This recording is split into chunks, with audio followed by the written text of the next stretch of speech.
Chika, hey, we are live right now. Hi, Scott. How are you? I'm doing really well. Finally back here in Southern California. Yeah, I can see that. Your yellow wall. Yeah, you've got the usual background here. I was mixing it up last week at an Airbnb in Indianapolis, but I'm back here at Morris HQ, and yeah, happy to be back here in Southern California. Although today it's raining, so I don't exactly have the you know Southern California is 72 degrees and sunny weather that I was hoping for, but that's Yeah, a okay. lot of people think Southern California is basically always sunny, but there is right a couple months throughout the year that we call it a rainy season. It's around this time of the year, March, April, May seems to be the rainy season, and then everything turns all green, and after that, after June, it's all brown and golden, and yeah. Right, So, and on fire. Um, yeah, no, we have yeah. seasons in Southern California. I heard a comedian. This isn't mine. A comedian said, "We've got fire, earthquake, flood, and riot." So there you go. Those are our Yeah. seasons. Yeah, and I'm super excited. I'll be finally coming back to the States next week. Um, I haven't flown for a whole entire year. I came back to Yes. Japan on March 25th of last year. And I think from there on, it was just like boom. Oh, I remember when you saw an out and you're like, "I gotta go," and you Yeah. were you were gone. Yeah. Um, Yeah. and I don't blame you at all. I flew last week, and it's I don't know. It's hard not to fixate on that one guy 3 rows in front of you who just can't seem to Mm. figure out how to wear a mask properly.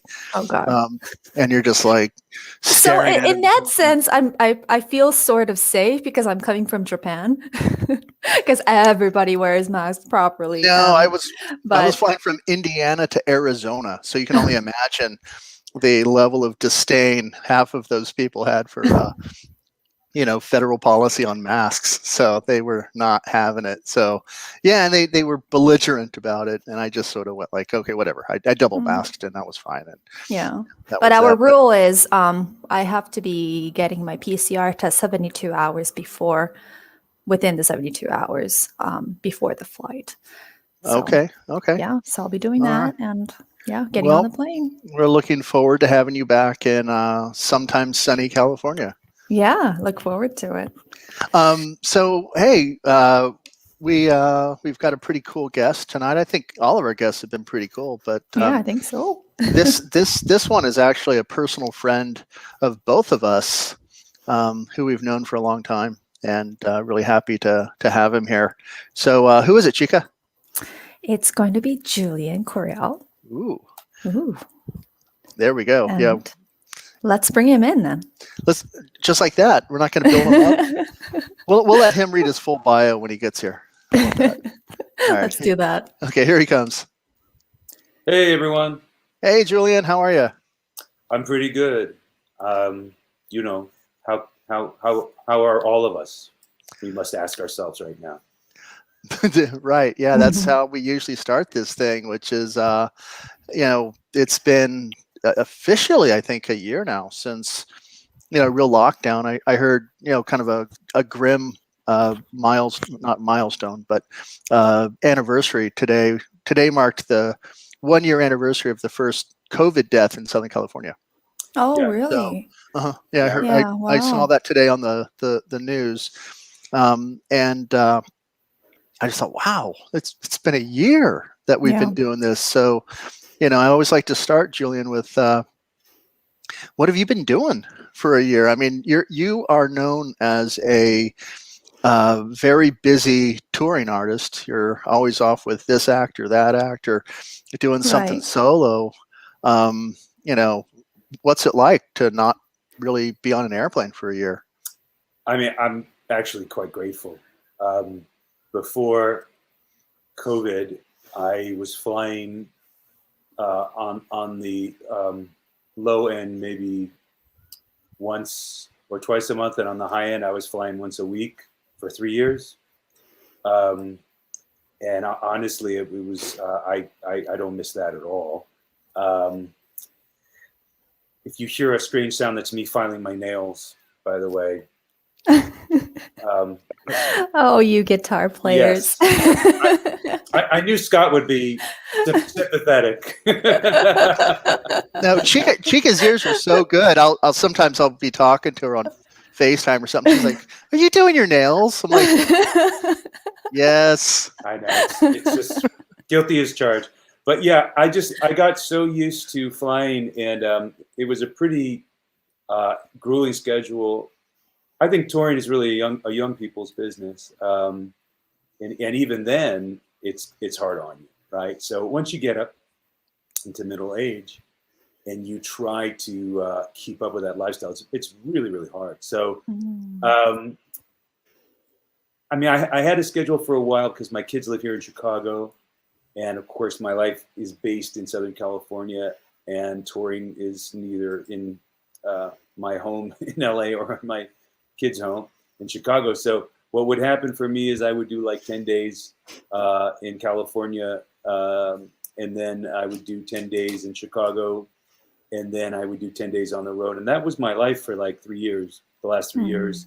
I mean, that was been my life for 3 decades, but that specific schedule was what I was doing. And I came to have sort of a,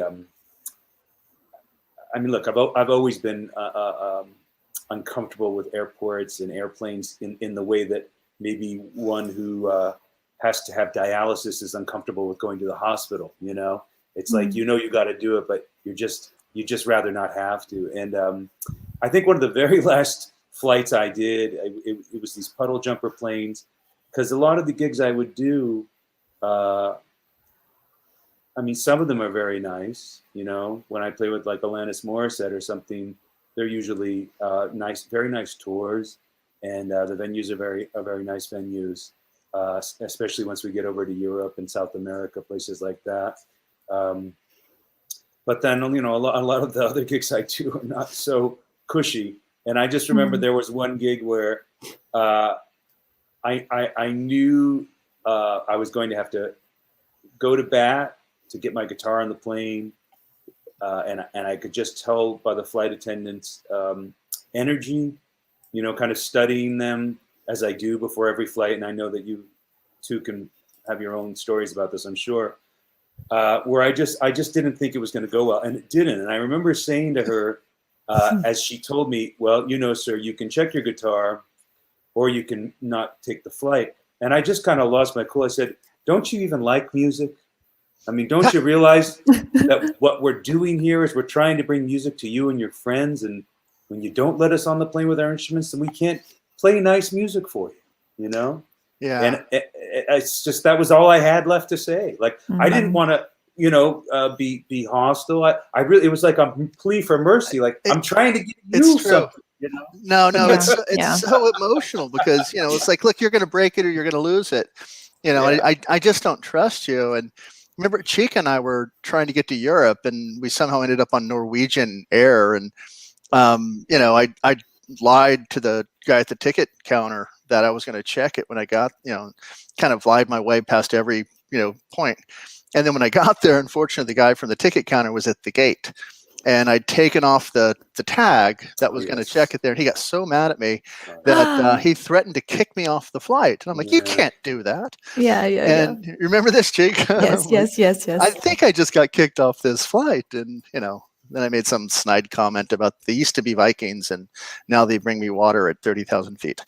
And he didn't much care for that either. But anyway, he let us on the plane. But no, I feel you, man, when they want to take that guitar out of your hands. And, you know, everybody's got a broken guitar story, a lost guitar story. You know, don't let it be you. I remember, like, I was playing in Australia, and this was a jazz gig I was doing. So again, I wasn't part of the, you know, the entourage, like with, again, someone like Alanis or you know, in Japan, Chika, there's an artist named Yoshi Kazuya, and I played with him for many, many years. And again, so when I travel with these, you know, very well-known artists who can draw crowds 10,000 people, 15,000 people, whatever.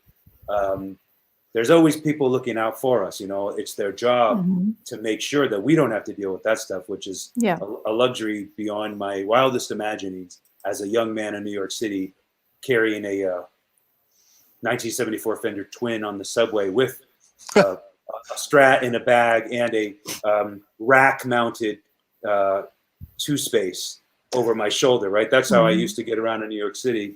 Wow. As a young guy, and did terrible damage to my back. I was going to say, that's a heavy lift.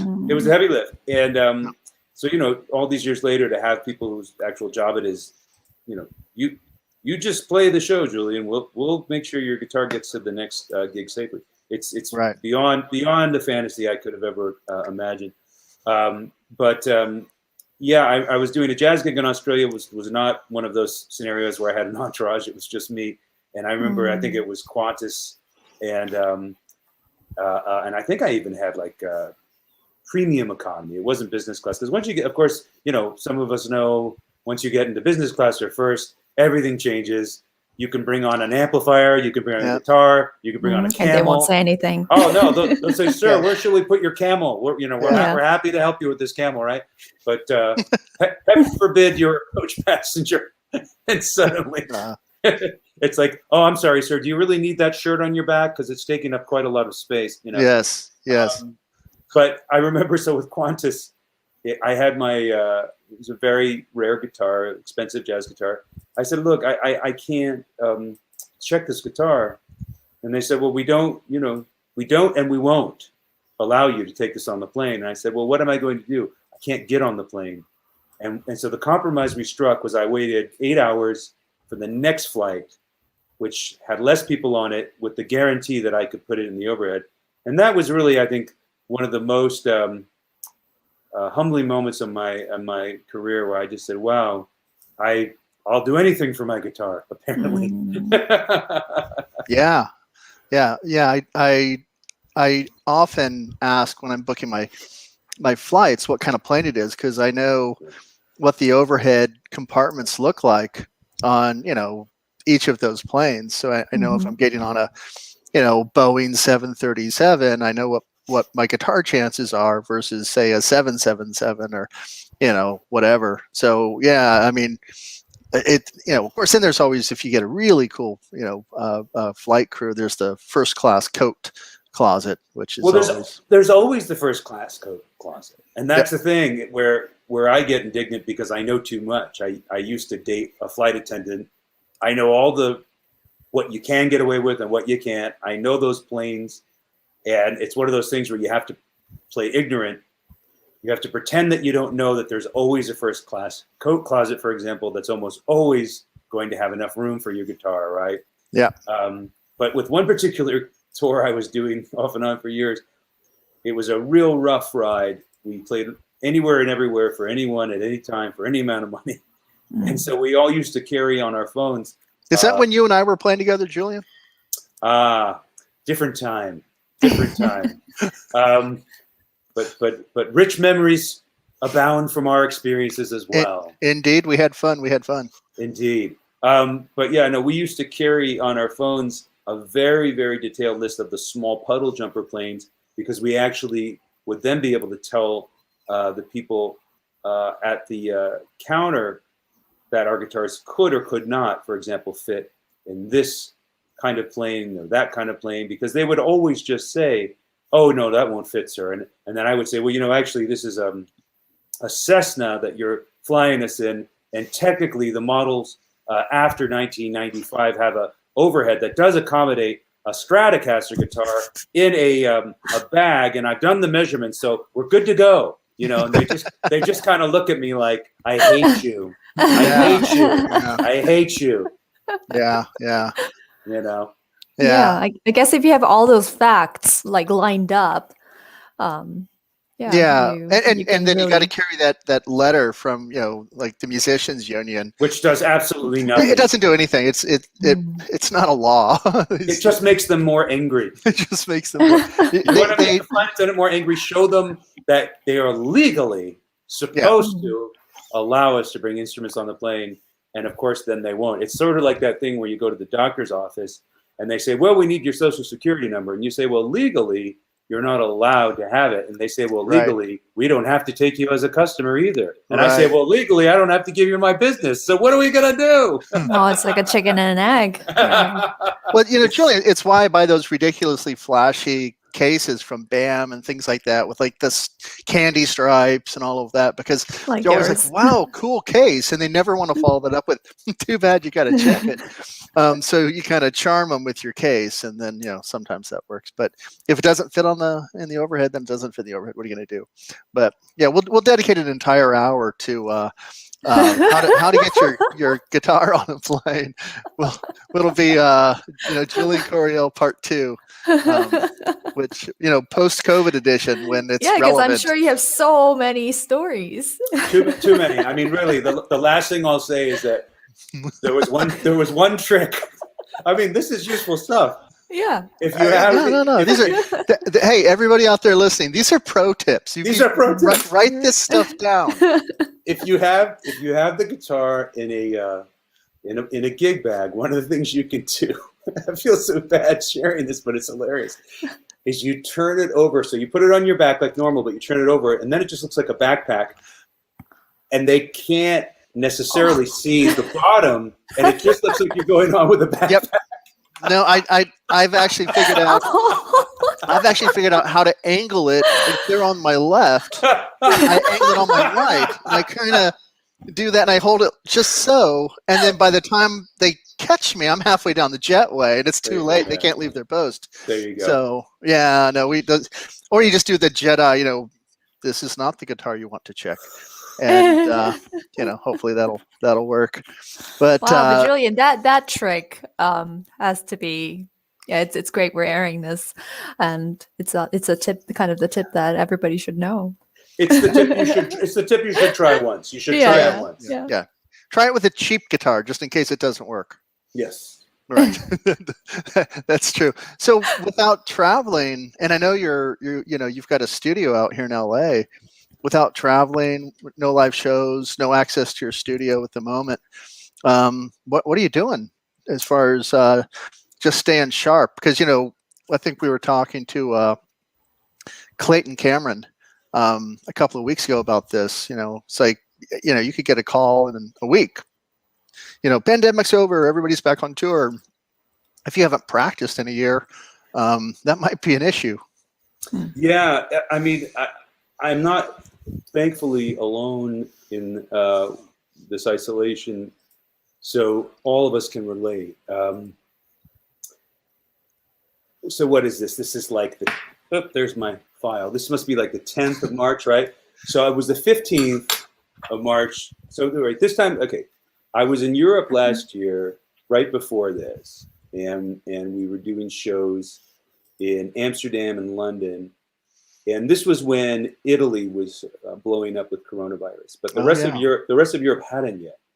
And so it was very interesting to see how people, even in Europe, thought like, oh, this is it's China and now it's Italy, but it's not going to come to us, right? Yeah, it's Southern Europe, and then, of course Spain followed, right? Yeah, I mean the whole thing felt like dominoes, but at that time it was interesting that in Germany and in the UK, London. You didn't see a lot of people taking it that seriously. Mm-hmm.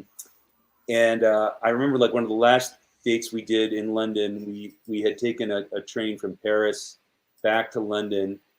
And this was the first time I saw maybe like 25-30% of the people on the train wearing masks. That was the first time. Like when we got to Europe, didn't see any masks. And it was a 2 or 3 week tour. And then by the end, like we got there in February and we ended around March, beginning of March, and by the end, suddenly on the train, you saw, 30 or so % of the people wearing masks, and I said, okay, this is interesting. This is interesting. There could be something really serious happening here.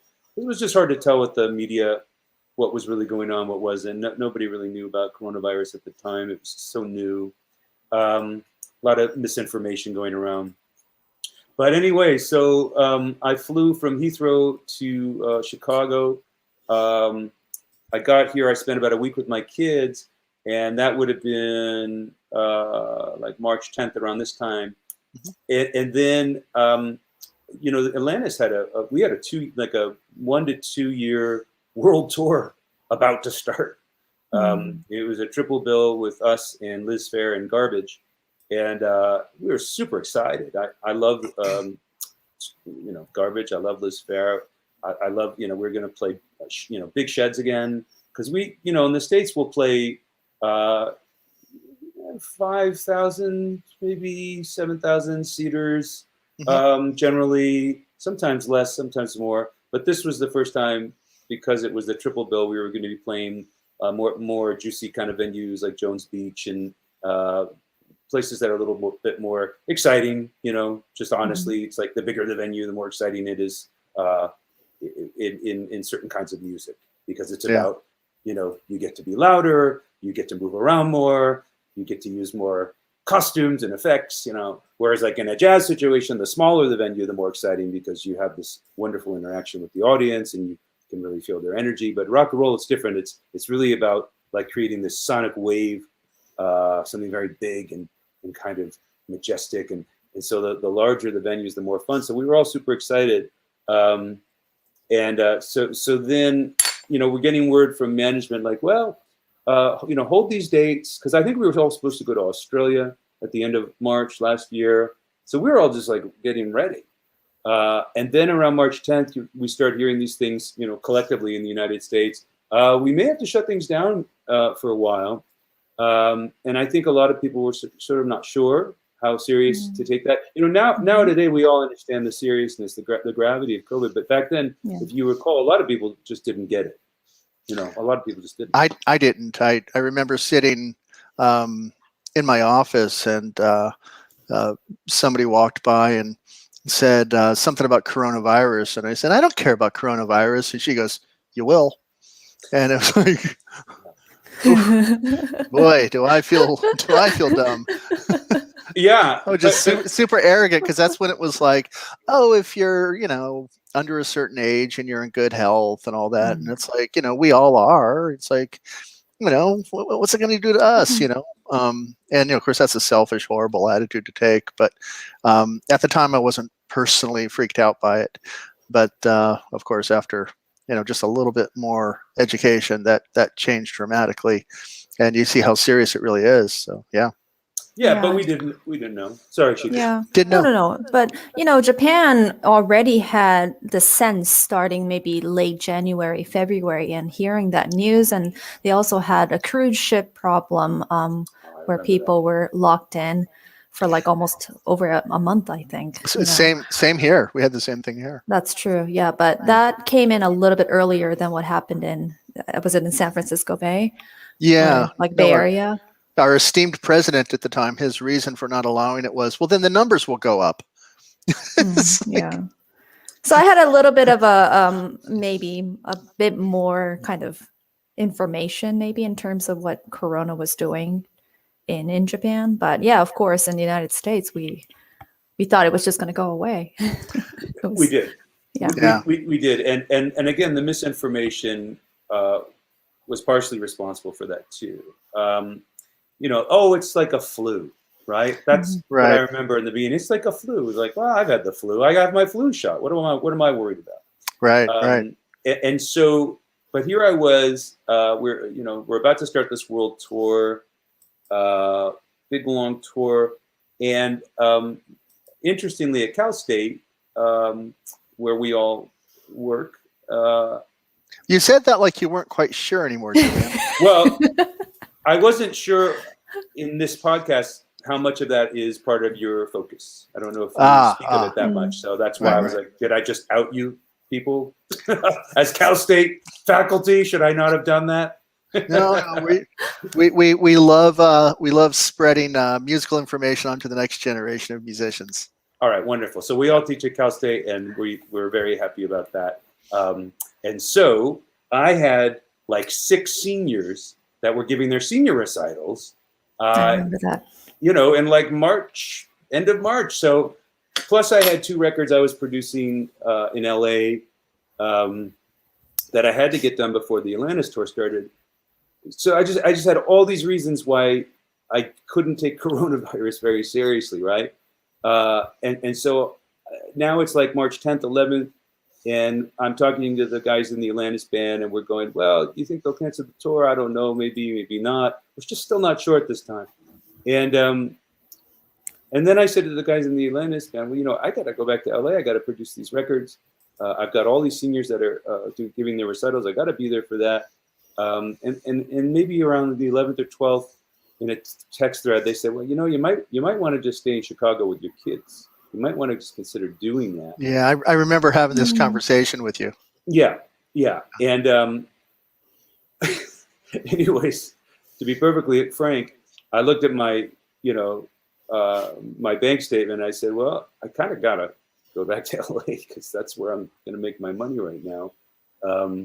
I've just got too many things there that I have to do. And I think this is the thing that coronavirus has done for all of us. It's invited us, and that's a nice way of putting it, to reassess how we prioritize our life, right? So I know for me, before coronavirus, everything took a backseat to how much money can I make? If it's a job, the job must be done. I have to make this money. That's kind of how I've been running for decades now. And I think one of the great benefits of this pandemic, at least for me, and it's a very bittersweet benefit because we've had so much tragedy, obviously, though, is that suddenly I don't look at my life in terms of, well, the priority must be making the most money, because there is no money to be made right now in that same way, right? For many of us, certainly those of us who tour. And so that's been a liberation from a kind of prison that I've been in my entire professional life, which is I'm really kind of ruled by the highest bidder. Whoever will pay me the greatest amount will own me for that time period. And suddenly that all went away, and that is kind of a miracle, because I've suffered greatly under that pursuit. And I know I'm not the only one. No, actually, that's been, it's been said in different ways, but every guest artist we've had on here has had their own version of that very thought of, in a way, and again, you have to acknowledge, the hundreds of thousands of people who've lost their lives to this, and people who have been financially, just destroyed and all of that. But if when you're talking to certain artists, there was that, I've heard it said everything from this is the longest I've been in one place without being on an airplane in 30-40 years, and it's given them a lot of time to reconnect with family and kind of like you said, learn how to prioritize. The saxophonist Doug Masick, his was my favorite. He said, "This kind of reminds him of grad school." It sort of reminds him of just, you just stay home and you practice, and you're preparing for something that's like a year or two away, but there's not a lot of active, work right now. So you're kind of like a musical monk, And Pepe, he said, Pepe Romero, he said, I'm not really practicing. I'm just playing whatever I feel like it. He goes, yesterday it was Bach, today it's Soar. So he's just sort of like this whimsical sort of approach to playing the guitar, because he doesn't have like, no, you have to learn this piece for this premiere in 21 days. And, that's your entire focus right now. He's like, I think I'll play Villalobos today. And, he's just having a grand old time doing it. So, I'm falling into that category myself. Yeah, I often get sore after playing Bach, FYI. Sorry, man. I had to. I'm a dad. Yeah, my kid. He the dad jokes, and then I double down on it. And I'm like, I think you mean rad jokes, and he's all just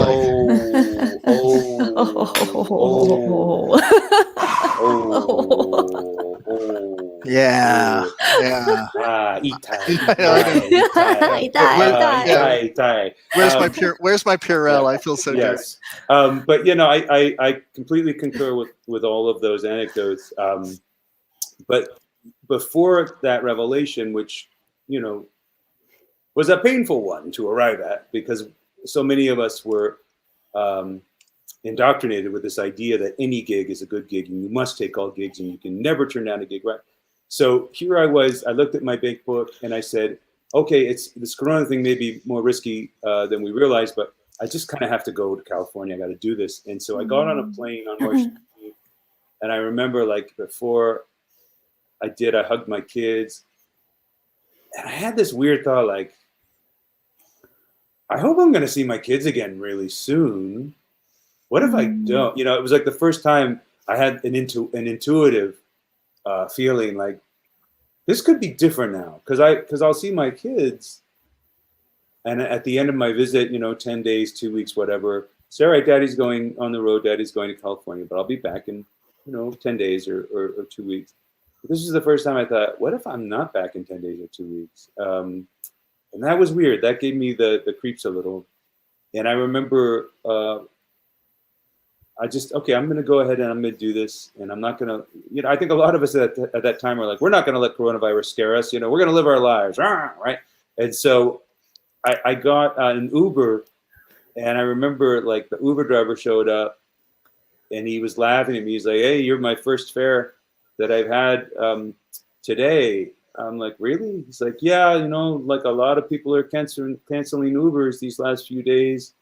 And I wasn't wearing a mask. I wasn't wearing gloves because they hadn't told us to do that yet. You got to remember, they hadn't told us to do that stuff at that time. You know, they were just saying, you may want to consider that. And I got into LAX. It was March 15th. I remember, I think it was a Sunday. And my girlfriend at the time, she picked me up and she said, what do you want to do? I said, well, I want to go to a restaurant because, you know, I'm hungry. And so we went to one of my favorite restaurants, and I think on the radio we started hearing things that restaurants might be closed very soon. So anyways, I went to a restaurant. I had a really good lunch, a great cup of coffee. And I think the very next day, Newsom shut down all restaurants. And then everything just kind of became like that bad sci-fi movie that we've all been living through for the last year, which was one of my clients called me and said, you know, I don't feel good about coming to your studio to work. My physician says this coronavirus thing is much more serious than the press is letting on. And, you know, I flew back to California to make this record with her. You know what I'm saying? So I'm like, well, what do you want to do? She's like, well, can I just record my parts at home and send them to you? And I thought about it. I was like, well, I guess, sure, if you want. I mean, it's your money, it's your record. Sure, you can send me files. It's all good. And so I did that with her. And then I had another record I was doing. And as the days unfurled and we get more information about Corona, I started to get a little worried. And so I said to my client, who was under 30 and not worried, you know, because he said, well, I'm under 30, you know, it's not going to affect me, right? Just a lot of this information at the time, like really only people over 65 should be worried. And if you're under 30, it's not even going to affect you, right? And kids don't even get it, right? All this stuff. That turned out to be not necessarily true. We know that today. And I said, well, look, if you want to do this record, I know you want to do it and I want to do it with you, and work is work and all that, but we're going to have to social distance. So we're going to have to stay 6 feet away at all times. And so he came to the studio, and for the first few days, he was 6 feet away. And then again, as the days kept unfurling and the coronavirus information gets worse and worse, I said to him, I think maybe the 4th or 5th day, I said, listen, you've done all your parts. He's a singer-songwriter, you know. I said, you've done all your parts. Why don't you go home? I know we have another week or so on the studio schedule. I'm going to finish this record. I can do this alone. And if I need you, I'll call you in. And he wasn't super pumped about it, but, you know, he got it. He understood. And I remember I finished that record. And then while we were making that record, I went to a restaurant behind my studio that I used to always go to. And I got takeout. And around this time, now restaurants, of course, you can't go to them anymore. You can only get takeout. And I went into the restaurant and I saw all the chefs. None of them were wearing masks or gloves, and I was like, oh, that's a little bit scary. But again, I wasn't taking the coronavirus deadly serious yet. Anyways, long story short, I think a week or two later, I got it. And I was really sick for 8 weeks, and it was incredibly frightening. And it took me a good 6 months to start to feel normal again. So that you know, the person I was before I came to LA on March 15th and the person I am today is, you know, radically different person. So after I got better, first of all, I couldn't see my kids for 3 months, and that was the worst thing. Yeah, I wasn't allowed to. It wasn't safe, and I understood that. Mm-hmm. And then when I got better, I couldn't get on a plane. And so finally, like, I worked out something with my kid's mom where I would drive from California to Chicago, and I wouldn't stay in any hotels, and I wouldn't use any restrooms or go to any restaurants. It was very interesting, let's just say, making that trip.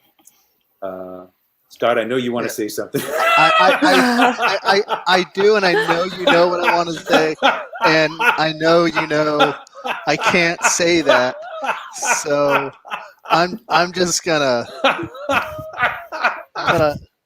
let everybody just kind of figure that one out. But, let's just say what happens during Corona stays during Corona. Yes. So, all right.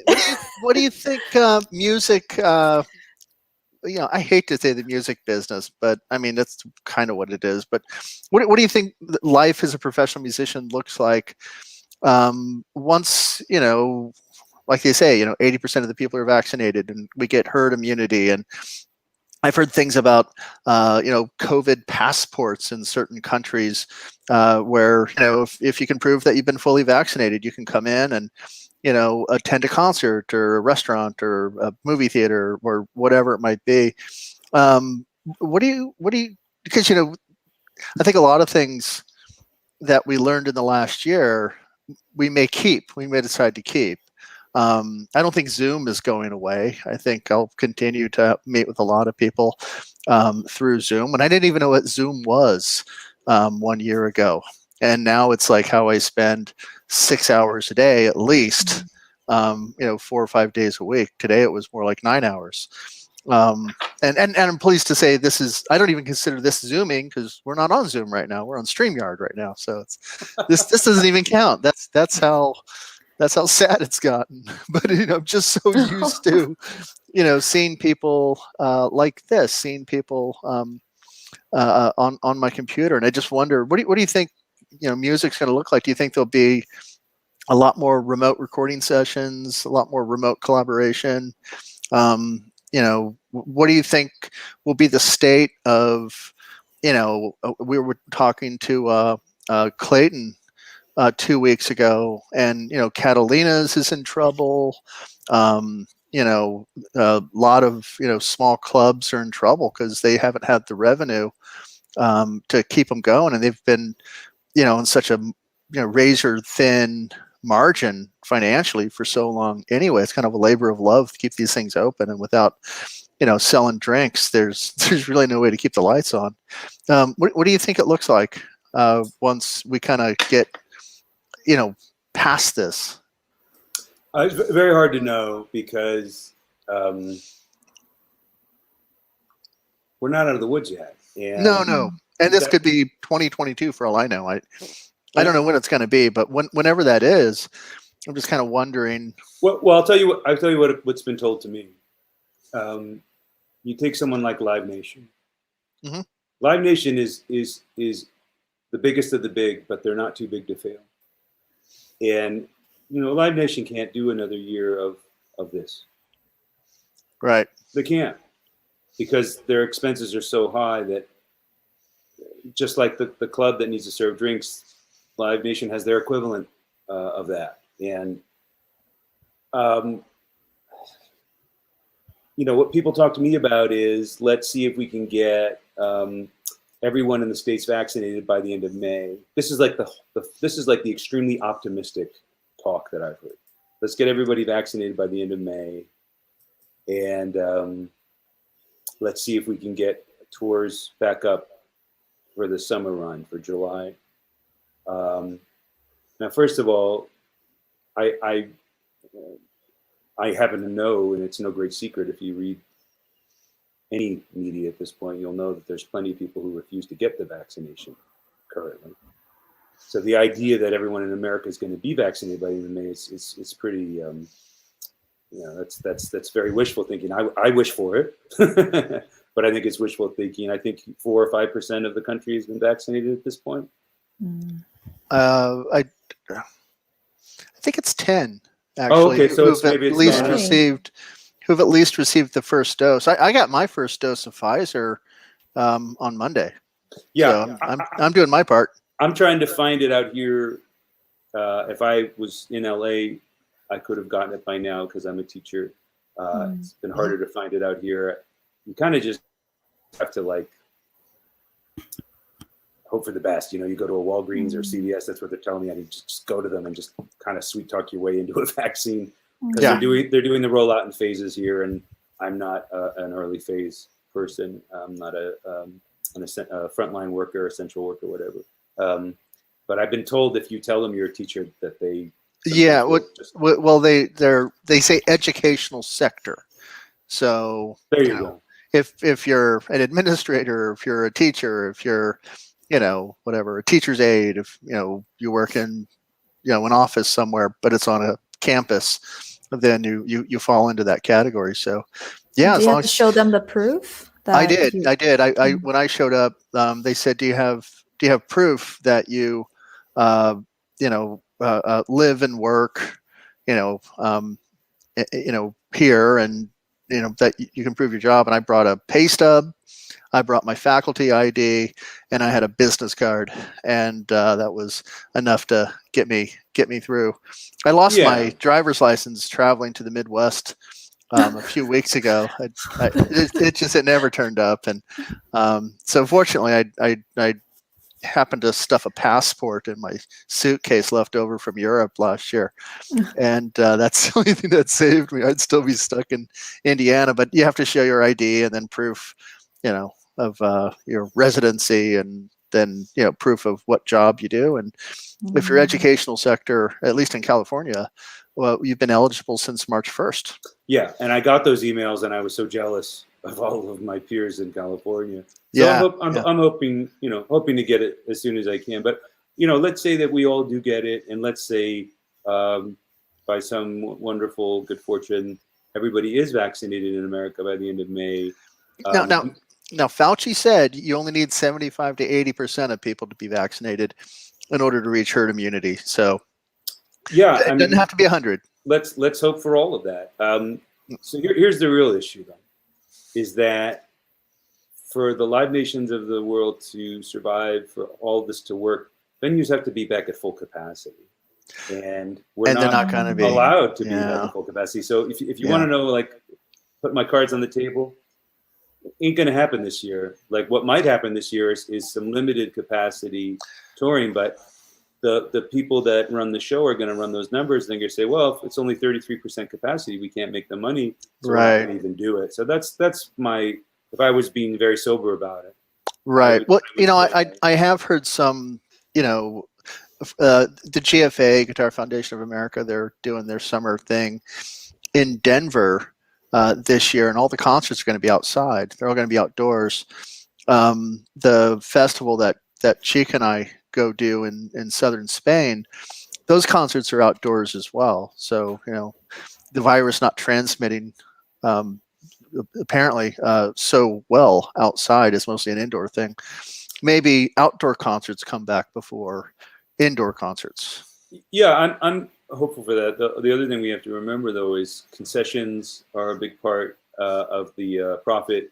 If they can't sell concessions, if they can't sell things that sometimes require people to take their masks off, so like get a drink or get a hot dog or whatever. Yeah, all that stuff has to be factored in, as we know. Well, they are doing that. I mean, watch golf tournaments. one of my relaxing things to do. And, they've got their mask, they've got their beer, and they're at about 25% capacity. But, even on the plane I was on the other day, they're like, your mask must be worn above your, face and nose at all time. Also, we'll be serving beverages in 10 minutes. It's like, wait, Yep. is it supposed to soak through the mask? Because how's this supposed to work? Is there a little straw hole that goes through the? Yeah, I mean, this if we've learned anything from coronavirus, it's that we all really now get to see how personal our freedoms are to ourselves and to each other. Right. That's why, unfortunately, this has been politicized. I've touched three people in the last 8 months. My oldest son, my middle son, and my youngest son. Those are the 3 people I've touched. I've not touched anybody else. Now, unfortunately, I have an abscessed tooth, and yesterday I had to go to the dentist for the first time. And then what was it? So I remember saying to the woman, you've all been vaccinated. She's like, oh yeah, we've all been vaccinated. So now we're not worried. And I just remember thinking like, that's not how it goes. Right. Not how it goes. That's not how it goes. So although those new CDC guidelines that came out yesterday said fully vaccinated people can meet indoors without restrictions, no masks and no social distancing. Yeah. I don't know. Yeah. Or Texas. Yes. Yeah. Yeah, but Yeah. we don't know about this new strain of virus too, right? We don't know anything about them quite yet. I'll stay home and practice. If I have to. Chika and I will find a way to get into the studio and be safe about it. We need to get on our next album. Yeah, we're halfway through a record over at Studio City Sound with Tom Weir, and been indefinitely put on hold, but we'll find a way to make that work. But if I'm going to be staying home and practicing, because I know a lot of people are going to want to watch this video, and it's like, well, you've got one of the best guitar players around on here, and you didn't talk about guitar. What the hell? Except getting. Don't you mean what the heck? What the heck? I said we keep this PG. They say that word at church, right? The context is different. How can I talk about guitar? What would well, be? I was gonna ask you. Well, first off, I was going to tell you that with your free time here, what you should be doing creatively. So, what I would like you to do is I would like you to write the Julian Coryell guitar method, and I would like you to base it on that scales lecture that I saw you give in Monterey, which kind of blew my mind. Yeah, that book has been needed. That book, I've threatened to write that book for 20 years now. You need to write that book. If ever there was a time, man, this is it. I know. If lockdown and no touring and no going on campus is not the time to write a book, I don't know when is. We're basically. Can you just describe a little bit about your method? Yeah, that's what I want you to do. Well, this is the thing: tell us about it. I'm going to describe the method, and then you'll understand why there's no need to write a book. Because after teaching it for 2 decades, I've condensed it orally in such a way that you don't need a book. But of course, that's not true. A book would be very helpful for me to make money so I don't die. Okay. So the scales method. This is the saddest thing. It's the saddest thing. This dirty secret of the book industry. You don't need it. No, I'm kidding. I'm not kidding. Okay. They need my book desperately. Buy his book. All right. So the scales method is very simple to me, and I hope it is simple to anyone who's listening after I explain it. I do hope that it's easy to follow. So it's an acronym.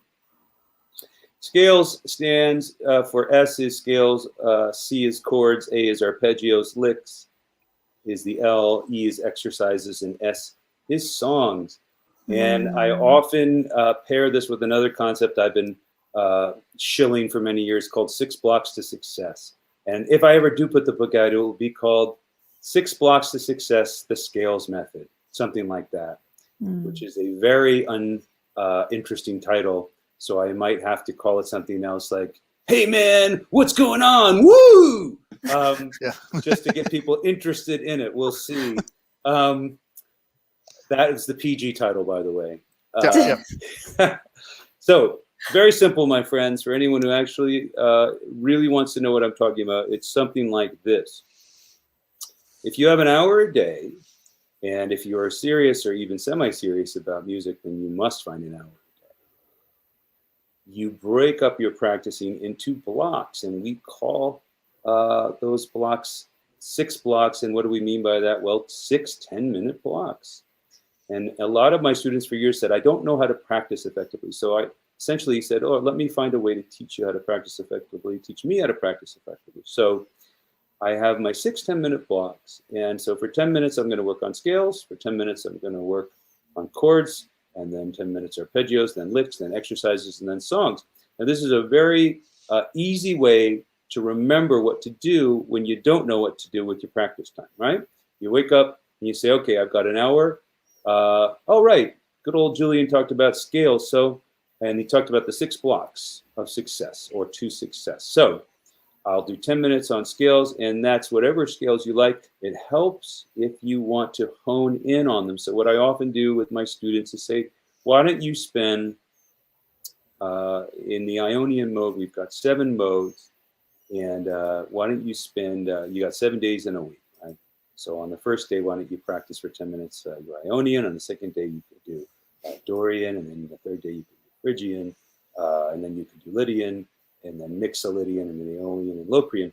And so it's just a very easy way to be organized without having to think about it too much, right? And then for your chords, if you like, for 10 minutes, you can then take any one of those modes, let's say the Ionian mode, and you can practice chord scales. You can say, all right, now for my chord block of 10 minutes, I am going to practice all the different ways that I can do an Ionian chord scale. So maybe I can do an Ionian chord scale in triads, and then maybe I can do it in sevenths, and then maybe I'll do it in root position, and then maybe I'll do it in first inversion, and then maybe I'll do it in second inversion and third inversion. And then if you've covered all that and you're still hungry for more, maybe I'll do drop 2 versions, and then maybe I'll do drop 3 versions. So in this way, you can go on and on and on.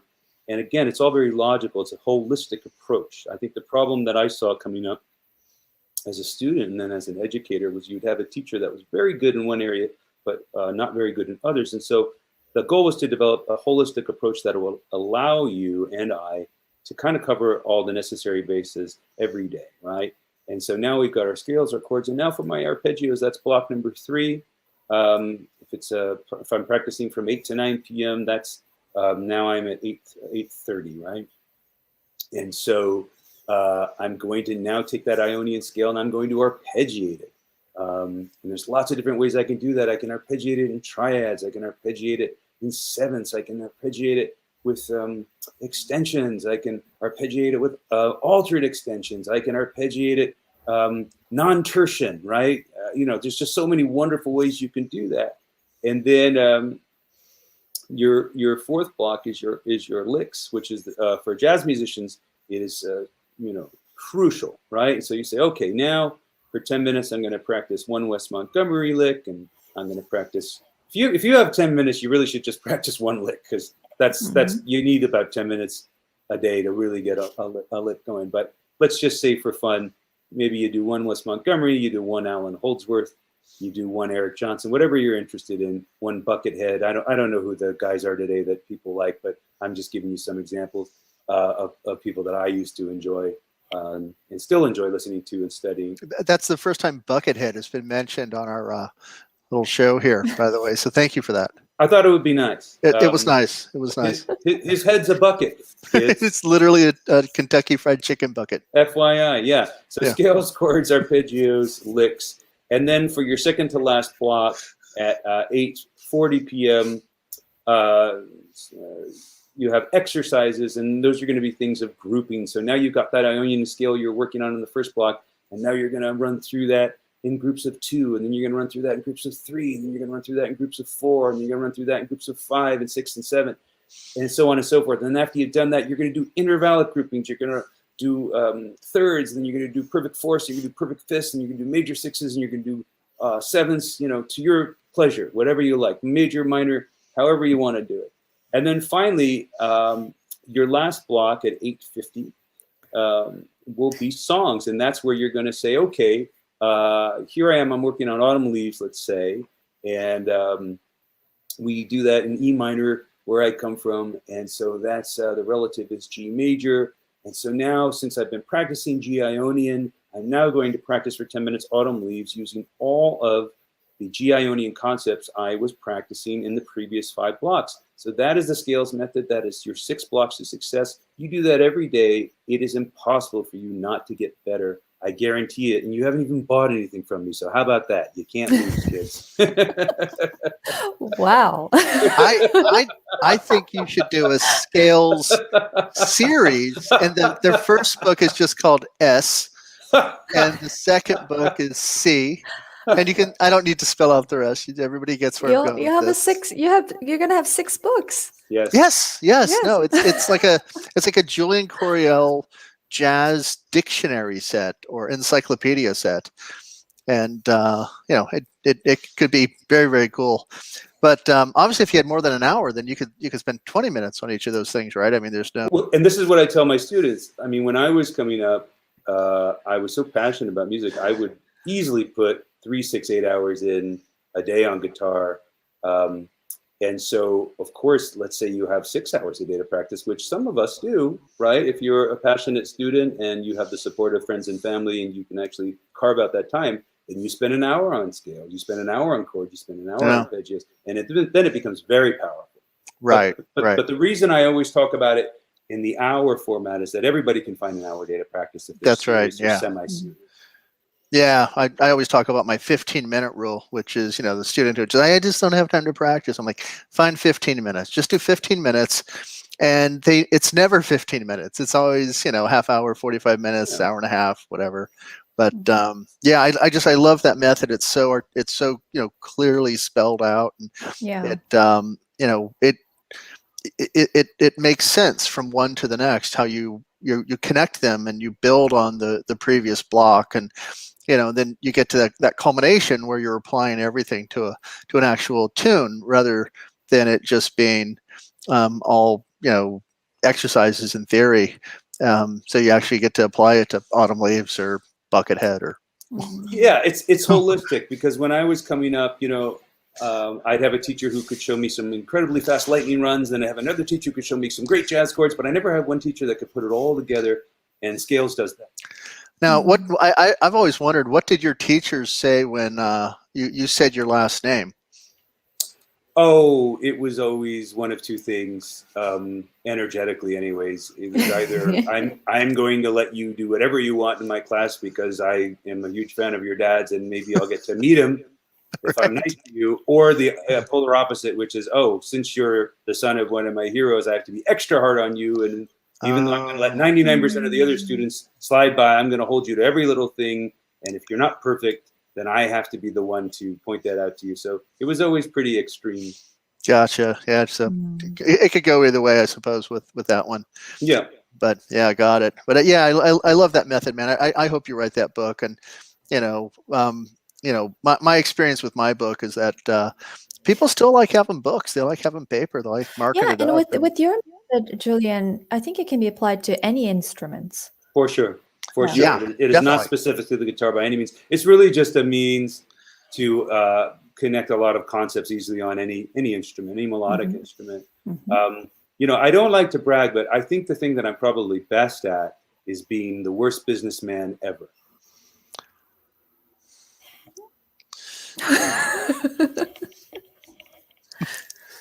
And the room goes completely silent. I defy you to find someone worse than me. You won't do it. I'm the king. The you're king. you're an idea man. You're an idea man. You know, that's your thing. You're the idea man. Yeah, no, I honestly, I understand this concept that if we want to eat, we have to do work, and then we get paid for the work. It's just, the thing I said on another talk like this was, I think if I can offer anybody anything useful vis-a-vis business and music is, even if you're a terrible business person, I admittedly am, as long as you are passionate and sincere about the things that you're pursuing, somehow you'll still find a way to do what you want to do. That's what's interesting. Yeah. You know, like, all kidding aside, that's sort of remarkable to me that I've seen all these opportunities in my life given to me, and I've just blown them all. And yet, in spite of that, I've still managed to be able to do the things I'm passionate about, to stay in music and to take care of my kids, feed my family, etc., through music. So I think a lot of musicians, you know, creative types, they're just not good with business. They're just not wired that way. And so all jokes aside, I say that to offer a little bit of hope, that if you're still sincere and passionate, something remarkable happens in spite of your lack of acumen in business, Right. let's say. Yeah, you know, one of the, you know, you were at Berkeley, so you maybe had a different experience than I did. But when I was at USC as an undergraduate, there were 0 courses on musical entrepreneurship or, you know, anything like that. So, you know, it's becoming more and more common at colleges and universities around the country to have at least 1 or 2, you know, music business or music entrepreneurship courses or whatever it might be, required as part of the degree. So, you know, maybe had we all gotten those courses rather than learned all this stuff the hard way, that could have, you know, made a difference early on. I don't know, but I think that's, you know, I think that's the direction of the music industry. I think we're all just like little businesses. Mhm. We are, but I will say from, you know, empirical experience, the things that I had to do at music school, which was to learn to be versatile in my instrument, learn to be super flexible and open to any musical situation. Those are actually the skills that have allowed me to keep working after all these years. So we want to make sure that we don't lose that either. Sure, absolutely. Yeah. Yeah, but if you can avoid that day job and keep doing your guitar thing, then that's the dream right there, right? The middle path: be sharp in your business, in your self-promotion, and also be very sharp in your skills. And your people skills are also extremely important as well. So we've got our work cut out for us. Yes, no doubt. Any last? This isn't a threat. When I always say any last words, it always kind of sounds like, you know. But yeah, we're a couple minutes over on time here. But any words of wisdom in closing? Maybe a dad joke. You know, I don't know. Whatever. You know, what do you want to say, man? I mean, I'm tempted to quote Spinal Tap, but I think it would be more useful. Now Chika probably doesn't know this, but if either Julian or I start with the Spinal Tap stuff, we're gonna all be here for another hour minimum. No getting off. There's no getting off. There's no We'll getting have off. to have Julian Coryell number 3 then. Yeah, Yes. it spins so quickly out of control, and you know. It does. So I won't go there, as they say. I think if I could leave. There's such a fine line, but no. I didn't know. I'm sorry. I really need to get into that, huh? Yeah, well, Yeah. I care for you, Chika. Maybe it's best for me to tell you to stay as far away from it as possible. I would hate to see you have to suffer under the lash of Spinal Tap the way Scott and I have suffered under it for so many years. Relentless quotes, extremely inside stuff that nobody understands unless you watch the movie 8,000 times. We've had hour-long conversations and nothing but really, to a British person, really insulting, condescending British accents. Terrible. Saying the dumbest stuff. So terrible. But the thing I will say instead is, you know, I think Corona has shown me above everything how incredibly lucky I am to even be here still. And I just have a renewed appreciation for the miracle of being alive, and I roll my eyes just because, you know, what? We all take that for granted. I don't take that for granted anymore. You know, having had Corona, having had a period of time where it was very difficult to even breathe, and when I can get up in the morning now, I can go to the piano, I can practice about invention, I can pick up the guitar, I can just play for pleasure. I did lose sight of that. I got very burnt out traveling.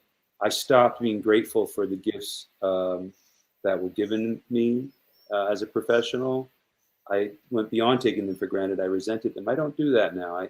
I have extreme gratitude, and I feel very, very lucky that I get to be here every day as long as I get to be here, and even luckier that I get to still pick up an instrument and play it. And the craziest thing, people still want to pay me to do that. I really couldn't have asked for more. So I wish that for all of us. All right. Excellent. Thanks, man, for joining us. Miss you a lot. I miss you all very much. Yeah, can't wait till you get back. I'm happy Chika's coming back in a week. I've been out here in California. Like, where are all my friends? They're all over the place, stuck. I know. But soon. I'm sure we'll all be back. Yeah. And, yeah, So. looking forward to that. Looking forward to that afternoon coffee or whatever. Me too, very much. I hope you both continue to stay safe and healthy. Chika, please travel safely. Thank you. And my sincere wish when Corona ends, and by ends I mean it was really gone, is to get right back there to sunny Southern California ASAP. That is my wish and my hope. Yep. All right. Well, it rained today, so you're not missing anything. So. All right. Good. All right. Well, we're going to sign off here, everybody. But we'll see you in 2 weeks. Mm-hmm. All right. Thanks. Okay, take care. Thank you so much. All right. Thank you. See you soon. Bye-bye.